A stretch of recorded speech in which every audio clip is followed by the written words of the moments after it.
The point of discussion for today is one important aspect of stock market investing. We have our industry expert Mr. Satish Prabhu to enlighten us. Mr. Satish Prabhu, there are a lot of breaks in the journey of a stock market investor that deters his confidence. Can you explain how an investor can overcome this? The story is about why does a car need brakes? And if I ask you why does a car need brakes, typical answers would be that to avoid an accident, stop when needed, all of that, so that you can go slow, when the roads are bad and all those things. But you know what? The real reason, if I tell you that what if your car did not have a brake? If your car did not have a brake, how would you drive the car? At what speed would you drive the car? I would say you drive the car at say 20, or even 20 is more perhaps. You'd be really afraid, because you cannot drive the car fast because there are no brakes. You'll really be afraid to drive the car fast because how do you stop the car? So the reason why you need the brakes is actually the other way around. You need the brakes to drive the car fast. That is the reason.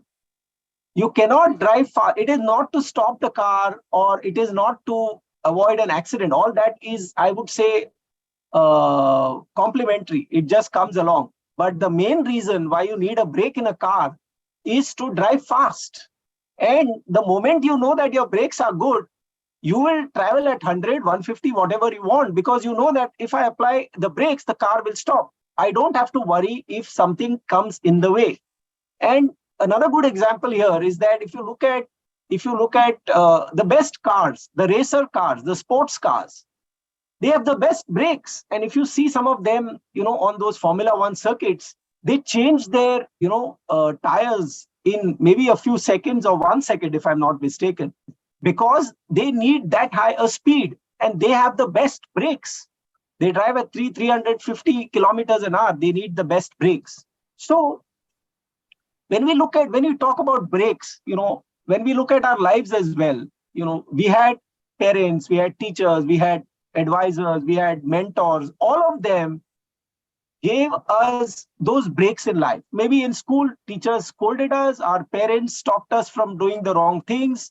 They had to beat us at times. All of that were good breaks, because now we realize that if those breaks weren't there, perhaps we wouldn't have been where we are. And, I went for my school alumni meet recently, and literally all of us were touching the feet of our teachers. The reason being that you were the ones who told us what is right and what is wrong. And that's the reason what we are where we are today. So those were the breaks that we got in life. And because of those breaks, perhaps we are able to drive at high speed in our life and move ahead in our careers. Like, this is a very good example for you why you should stay invested. And again, Brian Firolde has put it up very well, that the best time to invest is when no one wants to invest. So think about it and do stay invested when the next time you see a market correction. If you have any doubt regarding this or any other financial or investment decision, don't hesitate to book an appointment with our financial expert. The link to the appointment is given in the description below. And also, would you like to know more about finance and investment? Then we would recommend you to attend our live webinar. The link to the webinar is also given in the description below. The webinar is absolutely free. If you like this video, hit like, and if you are new to our channel, please do subscribe.